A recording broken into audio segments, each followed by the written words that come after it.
Olá, amigos do canal Vista Pátria, quem fala é Alan Frutuoso. Vamos falar aí do Porta dos Fundos, na verdade não do Porta dos Fundos, vamos falar do Eduardo Fauzi, que foi identificado pela polícia do Rio de Janeiro como um dos integrantes lá na ação contra a produtora do Porta dos Fundos.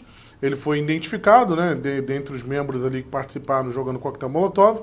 Ele foi identificado porque era o único que estava sem a máscara e logo em seguida a coisa começou a ganhar um desdobramento, no mínimo, curioso, e é sobre isso que a gente vai falar aqui nesse vídeo. Antes eu queria lembrar para vocês que a parceria com o Instituto Borborema continua, link fixado aí no primeiro comentário e também na descrição, para você poder adquirir um pouquinho de conhecimento sobre filosofia e política, inclusive conhecimento que vai fazer parte desse vídeo aqui, para a gente tentar, na verdade, chegar a um entendimento do que diabos está acontecendo nesse caso do Porta dos Fundos, que está muito confuso, mas aos pouquinhos as peças começam a se encaixar. Bem, o primeiro vídeo, né, que apareceu, a primeira reivindicação do ato contra o Porta dos Fundos foi de um grupo de integralistas, né, mascarados com uma bandeira da monarquia, reivindicando aquela ação. A Frente Integralista Brasileira, com sede no Rio de Janeiro, no seu site oficial, lançou uma nota dizendo que repudiava aquele ato, que inclusive pessoas mascaradas não faziam parte do grupo. Só que, como podemos ver, na verdade o Eduardo Fauzi tem sim envolvimento com o integralismo, ou o neo-integralismo, como alguns preferem classificar. Inclusive, né, conseguiram reverter lá o efeito da voz da pessoa que falava naquele vídeo e a voz bate com o do Eduardo Fauzi. Nós, do Comando de Insurgência Popular Nacionalista da Família Integralista Brasileira, reivindicamos a ação direta revolucionária que buscou justiçar os anseios de todo o povo brasileiro contra a atitude blasfema, burguesa e antipatriótica que o grupo de militares... Armados de cacetete, de spray de pimenta, de soco inglês, protegidos por carapaças medievais. Bem, o Eduardo Fauzi ele já é conhecido aqui no Rio de Janeiro desde 2013, quando ele agrediu o secretário da prefeitura, enquanto ele dava uma entrevista para a Globo, e essa pessoa, Eduardo Fauzi, estaria representando ali o interesse dos estacionamentos que estavam sendo expropriados, né, não tinham alvará, e a prefeitura foi lá para fechar o estacionamento. Ele disse que representava aquelas pessoas e agrediu o secretário e foi preso naquela época. É mentira!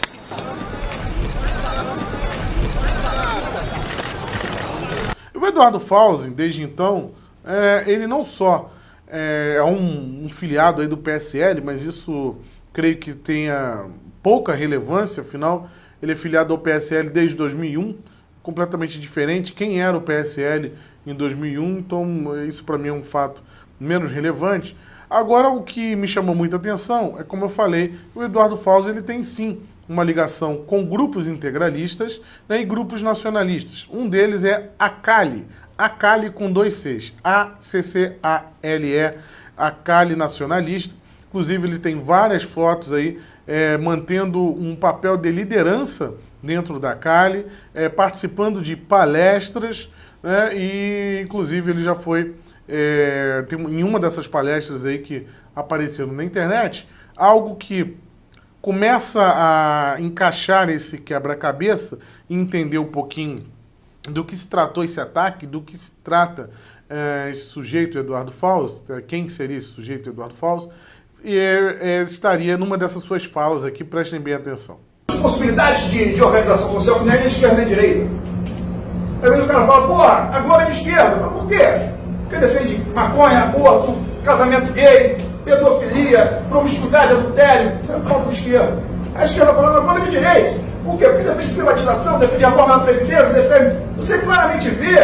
mas a Globo é o quê? Claramente você vê que esse diagrama esquerda e direita não fornece todas as respostas. As pessoas falam, você tira, você é de direita. Eu sou integralista, você é de extrema direita. Não se forma. Por favor, eu não sou de extrema direita, porra nenhuma. Então você é de esquerda, também não. Então, você é contra a privatização da Petrobras, então você é de esquerda. Eu falei, não sou. Eu sou de terceira posição. Então, ele fala aí que ele não é nem de esquerda e nem de direita. E ele não é um isentão não, tá, gente? Vai muito além disso aí. E quem conhece o Olavo de Carvalho, o professor Olavo de Carvalho, e provavelmente já conhece Alexandre Dugin, já deve ter escutado falar da quarta teoria política. A quarta teoria política, inclusive, tem um vídeo aqui nesse canal de uma série que eu fiz sobre a ascensão de Vladimir Putin, né, com 5 episódios. Em um desses episódios, inclusive vou deixar linkado aqui para você, quem tiver interesse assistir, eu falo do Alexandre Dugin e de como ele funciona como mentor de Putin e como ele estimula o Vladimir Putin a emplacar o tal do euroasianismo, né? Isso seria a quarta teoria política que o Eduardo Fauzi ele aponta como uma terceira via, e na verdade seria a quarta. Inclusive o Eduardo Fauzi, na sua casa foi apreendido, né, dentre os vários livros, o Corão, livro do Olavo de Carvalho, Jardim das Aflições, tinha também um livro do Alexandre Dugin. E não só um livro, como também descobrimos uma foto do Eduardo Fauzi com Alexandre Dugin.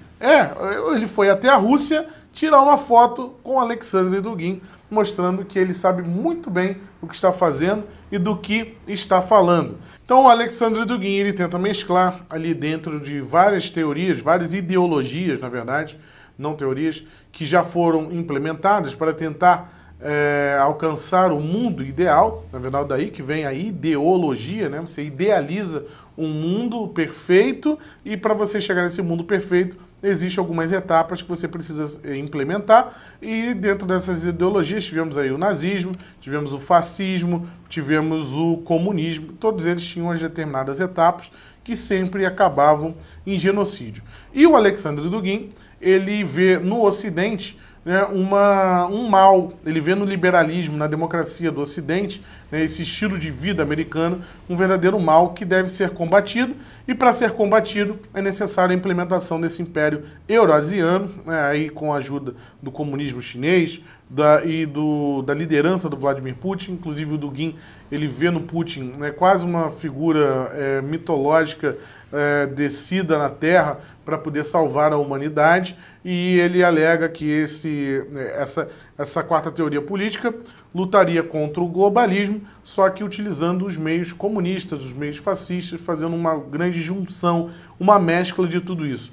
Por isso que não é tão estranho assim, né, quando vemos aquele vídeo lá do Eduardo Fauzi, usando uma bandeira integralista, né, de um grupo nacionalista, e também a bandeira da monarquia. Então, dentro da salada que o Alexandre Dugin prega, isso não é nem um pouco estranho. Agora, a figura do Eduardo Fauzi é muito mais sinistra do que parece, né? Além dele ter um temperamento aí, como já podemos ver, um tanto violento, o Eduardo Fauzi ele também tinha muito dinheiro guardado em casa, 120 mil reais, quando a polícia bateu na casa dele, né? Além dos livros, encontrou dinheiro vivo. E a prova é que ele conseguiu comprar uma passagem para a Rússia, que não é nada barato, ainda mais se você comprou essa passagem do dia para a noite, porque se ele tivesse essa viagem comprada há mais tempo, provavelmente a polícia já teria identificado. Então ele deve ter comprado em cima da hora, e comprar passagem em cima da hora para a Rússia, deve ter pagado uma boa bagatela para isso. Ele também possui vínculos com a Rússia, porque ele tem uma mulher na Rússia e tem um filho de 3 anos e faz viagens constantes para aquele país, não só para aquele país, como também para o leste europeu em geral, como República Tcheca e outras ex-repúblicas soviéticas. Se você acha que isso está parecendo, né, algum tipo de conspiração, são apenas os fatos. Se é conspiração ou não, só o tempo vai dizer. Mas que o caso é muito curioso, que essa figura, né, que tem um acesso ao Alexandre Dugin, tem um acesso aí a grupos grupos nacionalistas brasileiros, né, que acabam pregando essa quarta teoria política, na verdade, com um tom de terceira via, que na verdade não sou nem direita nem esquerda, né, mas se você perguntar se ele é centro, ele também vai dizer que não é, ele é algo completamente diferente. Esse algo completamente diferente é a teoria política de Alexandre Dugin. Dear Brazilian friends from New Resistance. E diretamente a teoria política que move hoje a Rússia, tá? Muita gente acha que a Rússia é comunista hoje em dia. Não, a Rússia não é comunista. A Rússia ela fez uma salada, e o Vladimir Putin ele vai pela essa linha do Alexander Dugin e tenta implementar esse império eurasiano, que até agora tem tido sucesso, tá? A influência da Rússia na América Latina como nunca visto antes, a influência da Rússia hoje no Oriente Médio, coisa que ela nunca conseguiu de maneira efetiva na época da União Soviética, justamente pelos comunistas serem ateus, e ali no Oriente Médio você ter teocracias, pessoas muito ligadas à religião, pessoas conservadoras, islâmicos conservadores, que jamais adotariam o comunismo ateu. Hoje em dia, através dessa quarta teoria política da Rússia, é possível entrar no Oriente Médio, fazer aliança com essas pessoas, fazer alianças com republiquetas esquerdistas na América do Sul, para poder, tudo isso para poder minar os Estados Unidos e acabar com esse liberalismo ocidental, que seria o grande mal do mundo, segundo Alexander Dugin.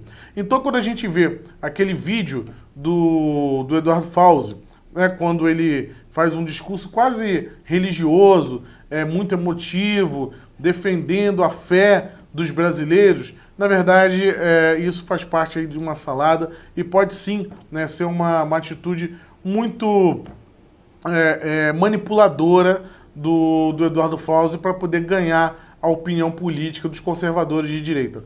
Na verdade, quem conhece o Eduardo Fauzi, eu li isso no artigo dos Estudos Nacionais, do site Estudos Nacionais, parece que eles entraram em contato com pessoas que conhecem o Eduardo Fauzi e apontaram que ele, na verdade, é um verdadeiro malandrão, não é tão religioso assim, né, não é uma pessoa tão ligada a Deus quanto aparece naquele vídeo.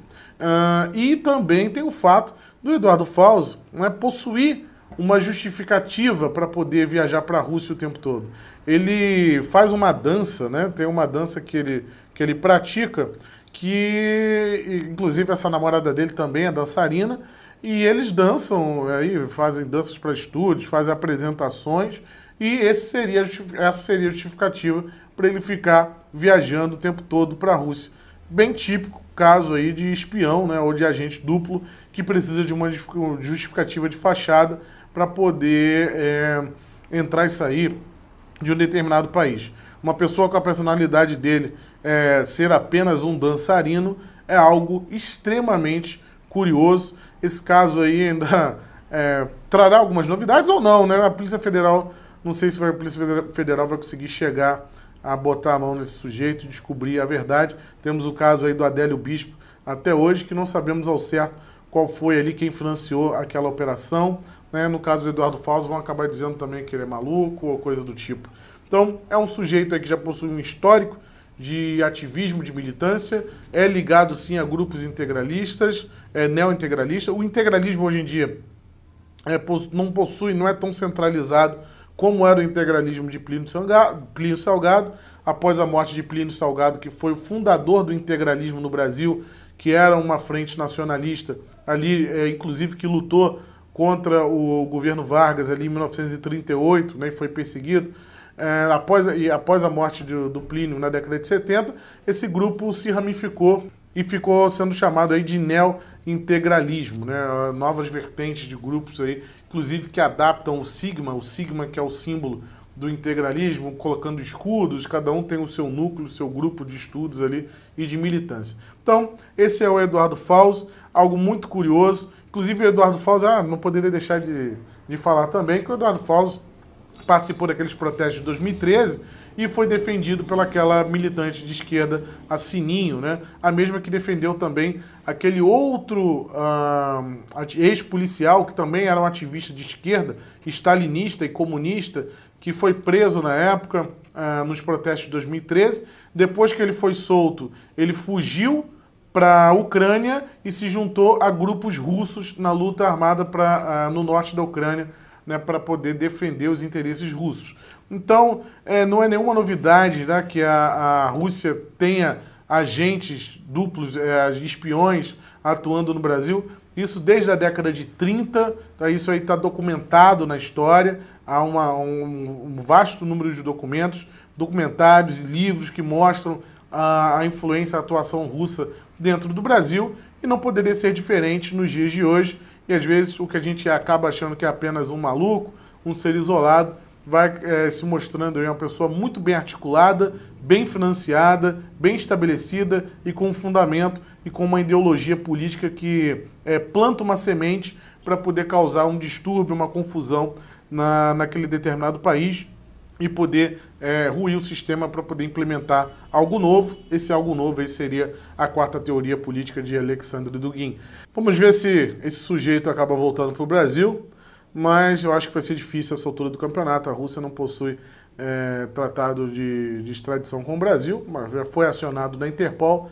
Vamos ver o que acontece. Só queria trazer esse caso bem curioso para vocês, para tentarmos ligar os pontos aí e montar esse quebra-cabeça que não é tão simples quanto parece, tá? Tem gente que acha que é falso, um puro false flag, só que eu acho que vai muito além disso, algo muito mais complexo e organizado nesse sentido, tá bom?